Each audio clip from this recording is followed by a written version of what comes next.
used it.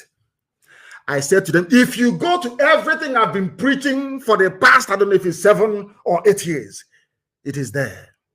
Now, for the first time, they have agreed. They have come together to agree that Warri Seaport should be opened. Calabar Seaport should be opened. Iguacha, that they call Port Harcourt Seaport, should be opened as well. Now, do you understand it? I want all the intellectuals to understand how far we have gone.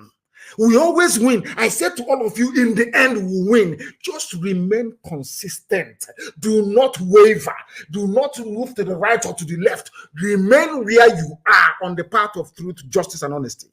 Eventually, your ideas will prevail. And today it has prevailed.